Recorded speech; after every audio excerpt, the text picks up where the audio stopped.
శ్రీ చక్కెర తులసీకృష్ణస్వామివారు సాంఘిక మాధ్యమంలో ధారావాహికంగా అందిస్తున్న రామాయణానుభవాన్ని మా నాన్నగారైన శ్రీమతి తిరుమల వెంకట వేణుగోపాలాచార్యులు గారి ద్వారా విని ఆనందిద్దాం. రామాయణానుభవం అయోధ్యకాండ. రామాయణానుభవం 42. మందర ఎక్కడ పుట్టిందో తెలియదు. కైకేయితో అరణంగా వచ్చింది. రామ పట్టాభిషేక వార్తను ఈర్ష్యతో గ్రహించింది. కైకేయి దగ్గరికి వచ్చి, కైక, నీ వినాశం దగ్గర పడింది.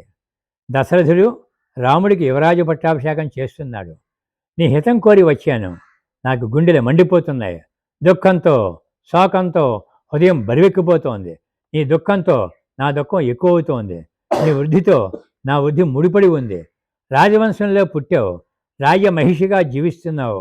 రాజధర్మాల ఉగ్రత్వాన్ని తెలుసుకోలేకపోతున్నావు. ధర్మవాదిగా కనిపించే శరుడు నీ భర్త. నీవు మంచిదానివో కనుక గ్రహించలేకపోతున్నావు.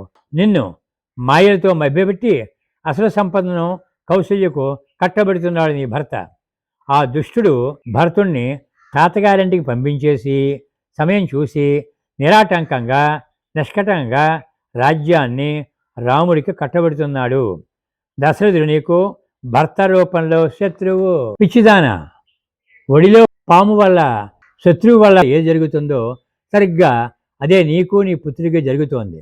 నిత్యము సుఖ సంతోషాలకు అలవాటు పడిన నీవు రామ పట్టాభిషేకంతో ఇక నిహతురాలైనట్టే.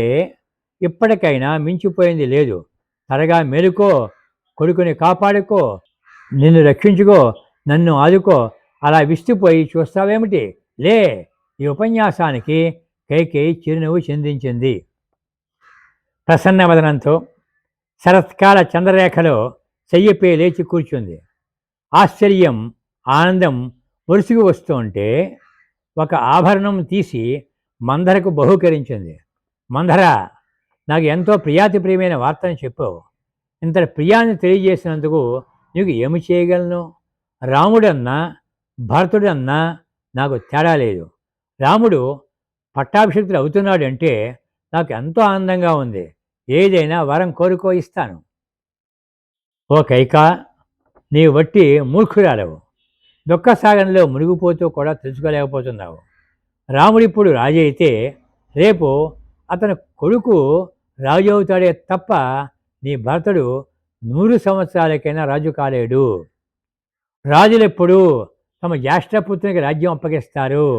ఇతరులు ఎంత గుణవంతులు ఎంతమంది ఉన్నా వారికి పట్టాభిషేకం చెయ్యరు. తెలుసుకో పిచ్చిదానా, నీ కొడుకు ఈనాటితో శాశ్వతంగా రాజ్యానికి, సుఖానికి, రాజవంశానికి దూరమైపోతున్నాడు, అనాథ అయిపోతున్నాడు. నేను నీకోసం వచ్చాను. నీవు నన్ను అర్థం చేసుకోవడం లేదు. సవతి అభివృద్ధికి చెయ్యవలసినంతా చేస్తున్నావు.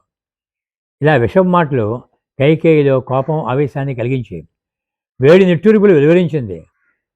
మందరా, రాముణ్ణి ఇప్పుడే అరణ్యమునికి పంపవలెను.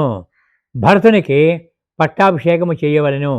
దీనికి ఏమైనా ఉపాయం ఉంటే చెప్పు అని అడిగింది.